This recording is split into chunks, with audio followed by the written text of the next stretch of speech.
A dance style is preserved and further developed by researching and documenting its oral tradition, publishing books on its origin, development, and revival, and performing to audiences and teaching dedicated to students. Unlike in the visual arts, where dance is featured in an unconscious manner, written texts are the only authentic documentary evidence describing the prevalent dance techniques to an extent, dance activities in society, and dance practices. Sometimes this literature comes to us as textual guides or instructions manuals for dancers detailing different aspects of techniques and performances, sometimes as interesting stories about dancers and their lives, as well as in the form of poems and songs that have been adapted by dancers and choreographers to dance to, and at other times in the accounts of travelers visiting different parts of India and their descriptions of dancers or performances they have seen and been affected by. When one examines the different kinds of literature, general as well as specific to the performing arts, that was written over the centuries, one finds numerous references to dance theory, dance practices, and dancers. Panini's Natasutra and Ashtadhyayi, traced back to approximately 200 CE, predates even the Natya Shastra, the most comprehensive of texts on the performing arts of India. Literary references to dance are available from the 1st century BC.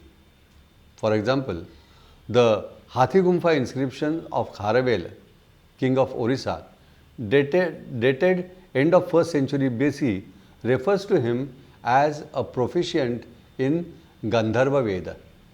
Samudragupta's famous victory inscription at Allahabad, about 330 to 375 AD, describes him as surpassing Narada and Tumru in Gandharva and Lalita. If one views literature as providing the content for dance, the history of dance development in India is divided into two periods. The first period is from 2nd century BC to 9th century AD, and the second from 10th, 11th century AD to 18th century AD, as mentioned in Indian classical dance by Kapila Vatsyayan. In the first period, Sanskrit exercised a firm hold on the intellectual life of the people. Its rich literature endowed the development of all arts in the country with unity and continuity. The first period also seemed to have upheld the Natya Shastra tenets of dance, music, and dramatics as being integral to each other, where the poet and the dramatist were equally well versed in the technical intricacies of the dance. The second period saw a marked development of regional styles. But including Natya Shastra, most of the technical treatises on dance have described movements of individual limbs, that is Drishti Bheda, Griva Bheda, Pada Bheda, Hasta Mudras, and the like. Some combinations of the individual limbs like Charis, Sthanakas, Rechakas, etc. and 108 movements or phrases, Karanas. The few later texts describe briefly the evolving prevalent contemporary dances, that is Lasyangas or Perini Nrityas and such. These all are basically permutations and combinations of individual movements of limbs. One has the freedom to create at once creative best using this vast grammar. But here is also almost no detailed record of any specific dance numbers, styles. So perhaps the idea was to allow each generation one's own dance to be time, space, culture specific. Classical music and dance in India had a well developed theoretical and practical system right from the ancient times. There has been various books and treatises on music and dance. They deal with all facets of dance and music, right from dress, makeup, background, stage, stage conditions, voice, instruments, qualities required for artists, teachers, rasikas, and so on. The books are called Lakshana Granthas, Lakshana meaning aspects and the Granthas meaning the treatises. The Lakshana Granthas provide the basics for the structural framework relating to the classical music and dance. The fact that dance and music have maintained their classicism over the ages is proof enough for the importance and impact of Lakshana Granthas on the practical aspects of dance and music. There have been many literature and music and dance right from Vedic times. In fact, Vedas are the earliest literature available on music and dance. The Lakshana Granthas may be classified on the basis of period as Vedic literature till 9th century literature, then from Matanga's period 9th century to medieval 16th century, the modern period from 16th century till the present times. Dance records from travelogues, government reports, temple records, inscriptions, scholars and explorers who traveled to ancient India and even as recent as the 19th century have left behind their travelogues that describe the dancers and the dances that they have seen. The occasions on which dances have been performed, the social customs associated with dance activity, the difference in professional and folk dances, and sometimes the economic and political necessity for codes to support the dancers. Since dancing was clearly associated with temples, text and manuals describing temple rituals offer important information on why and when dance was performed in the temples, its significance as a part of the temple ritual, how temples supported dancers and so on. Government reports and gazettes are also important documentary evidences of the legal status of the dancers in the regulations that applied to them. In 1867 AD, an Arab traveler, Abu Zaid al-Hasan, mentioned dancing girls attached to temples. Another traveler, Al-Bayruni, also probably from an Arab country, has referred to dancers performing in temples in his work. His interpretation of dancers in temples in North India, where he toured, is that they were revenue earners for the king as they were a major attraction in the city. This is mentioned by Edward C. in Sachau, 1879, The Chronology of Ancient Nations, London, William Allen and Company, volume 1st. A number of European travelers visited India from the 17th century onwards, writing travelogues describing what they saw and experienced. Among the first one was Tavernier, who extensively toured South India, especially the Deccan region. He interpreted dancing girls as an indirect source of revenue for the rulers. Liquor was taxed in these kingdoms and dancing girls promoted heavy consumption. He also observed that there were 20,000 dancers in this region, but he described them as courtesans with no connection to temples. This was written by Tavernier and mentioned in the translation by Ball in 1925. Fray Sebastian Manic also came here in this century and has recorded a Durga procession led by a vast troop of dancing girls in his book. This is by Travels by Fray Manrique. Abbé Jean Antoine Dubois, a French missionary who traveled and worked in India from 1792 to 1823, has written about the singing and dancing in temples at fixed times and how every important temple had at least 10 to 12 Devadasis attached to it in his travel book. Hindu manners, customs and ceremonies. He has written about a festival at Tirupati with a procession of Lord Venkateshwara, where the temple priest selected the most beautiful women from among those who had come to watch, to serve as new dancing girls in the temple. He has also described dancing at the Pongal festival of Tamil Nadu 300 years earlier. Marco Polo recorded during a visit to Malabar that the dances of the Devadasis were believed to encourage sexual union between gods and the goddesses, thus ensuing prosperity and good harvests. Another travel writer, Dr. Francis Hamilton Buchanan, who wrote Journey from Madras through Mysore, Canara and Malabar in 3 volumes in 1807, has observed therein that 2 important temples at Kanchipuram has about 100 dancing girls attached to them. A missionary, Amy Wilson Carmichael, described in her book Things as They Are in 1904 how Devadasis were carefully selected and how attractiveness was a prized characteristic. Robert Stivell, in his book A Forgotten Empire, that is Vijayanagar, published in 1900, describes a city and a pagoda, a temple, therein with an image of Ganesha. He recounts how women dance before the image and that the daughters of these women belong to the temple.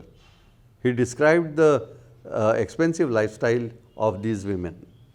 However, most importantly, he described that appeared to be a dancing school in the king's palace. There is a hall, he says, there is a hall where the king sends his women to be taught to dance. There are images seated on the elephant as well as those on the panels are all dancing women having little drums. The designs of these panels show the position at the end of dances in such a way that on each panel there is a dancer in the proper position at the end of the dance. This is to teach the women so that if they forget the position in which they have to remain when the dance is done, they may look at one of the panels where is the end of the dance. By that, they keep in mind what they have to do. At the end of the house, on the left hand, is a painted recess where the women cling on with their hands in order better to stretch and loosen their bodies and legs. There, they teach them to make the whole body supple in order to make their dancing more graceful. In the middle of the wall is a golden image of a woman with arms in the position which she occupies in the end of the dance. It is widely believed that probably the whole of the Natya Shastra was illustrated in the sculpture and imagery, and it is such a misfortune that this wonderful structure has not survived. However, in the Kalyana Mandapa of the famous Vitthalaswamy temple of Hampi, there is a throne platform profusely decorated with rich frieze at its base, representing various types of musicians, dancers and drummers performing before an appreciating king, probably the great Krishna Deva Raya. Reference to dance are found in James Todd's Annals and Antiquities of Rajasthan, where he explores the tradition of extensive Krishna worship in the state and the association of dance with this worship. The mystic dance, the Rasa Mandala, and comparing it to the pyric dance or the fire dance of the Egyptians. In addition to the reports by travelers from foreign lands, there are numerous government reports and gazettes authentically note the happening in various parts of the country. As recently as in early 1900, there are local government reports that state that there were temple dancers in Assam, Madras and Jagannath temple of Orissa, but not in Bengal. Not in Bengal, Sindh, United Province of Gujarat. By 1932, when it was becoming quite clear that dancing in temples would no longer be legally allowed, the Journal of the Madras Music Academy, 1932 states, We all know that today, even in Pandharpur, daily worship is being done in the temple accompanied by Natyam, dance. Similarly, in Srirangam, during the 10 days preceding the Mukotai Ekadasi day, worship is generally accompanied by Natyam. This was given by P.G. Saunders, JMMA 1932, 122. The reality of the dancer in the temple continued in the actual fact over many centuries almost all over India until it was banned an act of law in the mid 20th century. Dancing in the temples and temple precincts has reappeared in the recent years when professional classical dancers participated in the dance festivals and other prestigious events held by the temple trusts, official tourism and cultural departments. Temple inscriptions provided undisputed social records of prevalent practices. One of the most important inscriptions in the 12th century inscription at Brihadeshwara temple in Tanjore records the event when the ruler Rajendra Chola ordered 400 dancers to be brought from nearby temples to be attached to the Tanjore temple. The inscription names all the temple, both Shaivite and Vaishnavite, that had dancers attached to them. This is from South Indian inscriptions 1985, second part 259-60. An inscription dating to the reign of Kulottunga III, that is 1205 to 18, establishes that there was a timetable for the presentation of dance and the dancers took turns. The assignment of a fixed period in the day for every dancing girl to perform her service by turn in the temple. This is found in the state inscriptions of the Pudukkottai published in 1929. This is a 169th inscription. The word Nritya is found in the inscription as early as the 9th century. The Manne copper plate, 802 AD, mentions the word Nritya while referring to the subordinate of Rashtrakuta Govind III called Sri Vijaya, who made a grant to those engaged in the service of dancing and singing in the Jain Basadi at Manyapura.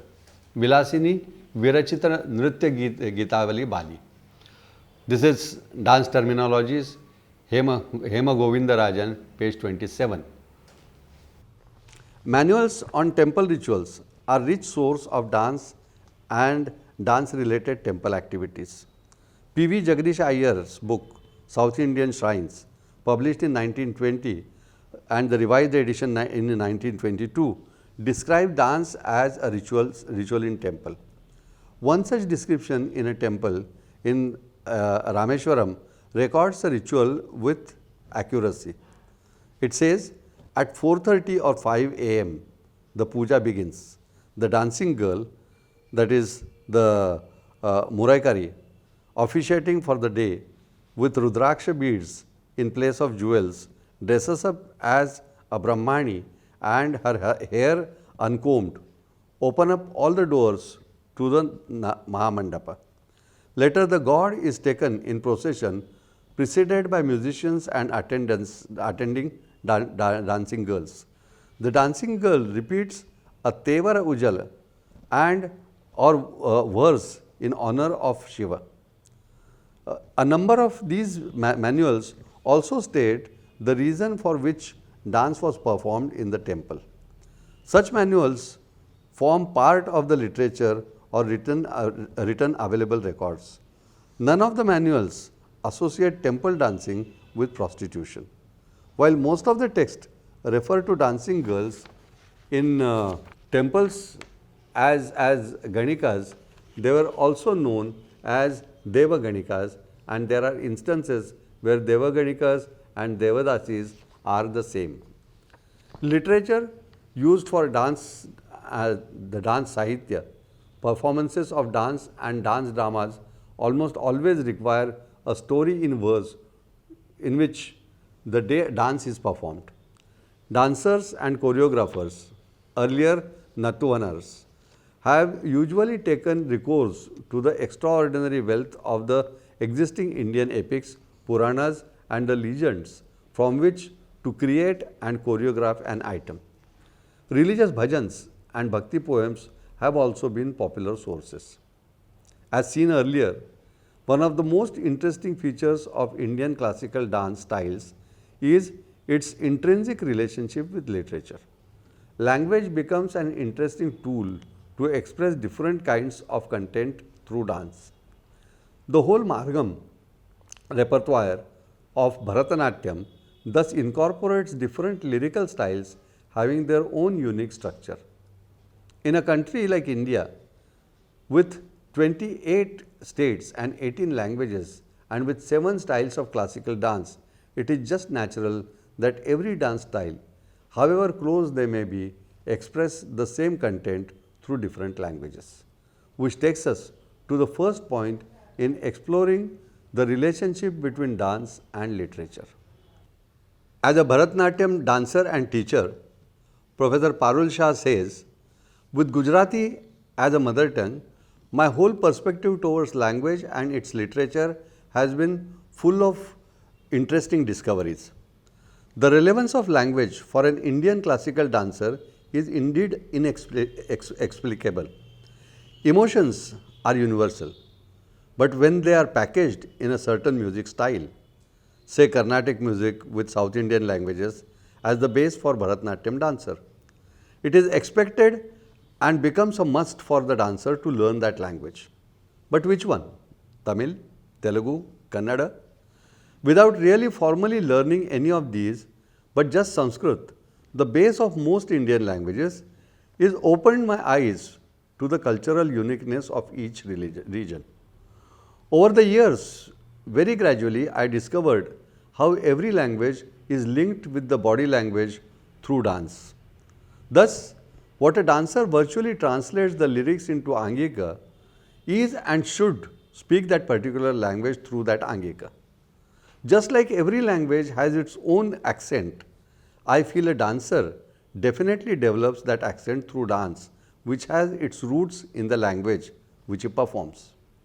It is not just the music, but the language intertwined in that music, which inspires virtually for a Bharatanatyam dancer. Thus, there would always be a difference between the dancer who is not aware of the language which he performs and a dancer who has studied the script and the accents of that language which he performs in. In a style like Bharatanatyam, the gesture becomes an important entity to visually translate the lines of the text. Just like any text has a literal meaning and a deeper meaning, the same is interpreted into dance. One of the songs written in Gujarati by my late guru Srimati Anjali Meher describes Khandita Nayika, one who chides the Nayaka for his infidelity. She is hurt, angered, but loves him and phrases through the whole gamut of experiences which are communicated through him. She says, Jaja Kana, Tuja Karani Jani, Nathire Sunavi Tuhi Vani. Kalanidhi Narayan, the doyen of Abhinaya, gives an interesting example of Khandita from a pada in Tamil which can give birth to various interpretations. A similar song is also danced in Tamil. The same Khandita is most famous from the Ashtapadi in Gita Govinda of Jayadeva. The meaning, go, that woman who pacifies you. Why are you here? The woman's house is not on the street. Go away. The interpretation of this one line can evoke all the states of emotions and bhava. Shungara, have you come to see me? Please come in, dear. But this is not her house. Hasya, are you drunk? Have you lost your way? This is not that woman's house. Raudra, do not dare to show your face here again. Get out. Karuna, poor thing. You have come to a wrong house. Her house is just down the other street. Veera, what do you take me for? I have self-respect. I can live quite independent of you. The door is there. Adbhuta, oh good gracious, have you come here? This is not the street where she lives. Bhaya, oh, you are angry. Please forgive me. But this is not the house you are searching for. And Bibhatsa, keep away. I don't want to even see your face, which is smeared with her kumkum. The text of the poem is to be fully comprehended by the dancer choreographer. It is interpreted at bhavartha, that is emotional content, padartha, that is the meaning of the song, and the shabdartha, the expression of each word of the song. Improvisations with the different metaphors and the appropriate hand gestures and postures bring out the ethos of the poetry, which is the outer expression of the culture. The whole thesis of Dr. Kapila Vatsyayan establishes the inner relationship of arts and especially that of dance and literature. Her major emphasis is on the dance text and their analysis of movements of body and the dance references found in Vedic, Puranic and other later literature. But the question to the dancer, teacher, choreographer is in handling the dance literature, where the literature is dominant and the dance is subsidiary, and where the literature could go hand in hand with the choreography. Where the literature is fully subsidiary to the dance choreography, we regard ourselves as dancers of the postmodern era. The past has seen purity of language through dance. The present, though reflects different possibilities, with the diversity in region slowly turning into more or less homogeneous society, there are primarily two questions ringing in the mind. One, is one able to express, convey and create dance that allow the freedom of expression using the traditional literature, whereas our life is absorbing so many streams of thoughts, information and feelings in so many ways. Two, does the audience of today understand the pure Sahitya used for classical dance? And three, would it be aesthetically incorrect and artistically blasphemous if we use the colloquial language for classical dance? We can also ask, is it the literature which helps the audience to understand the dance, or is it the intrinsic power of communication within the dancing body which helps them to relish dance, or is it the mix of both? As Martha Graham says, the body says what the words cannot. And Isadora Duncan has stated, if I could tell you what it meant, there would be no point in dancing it.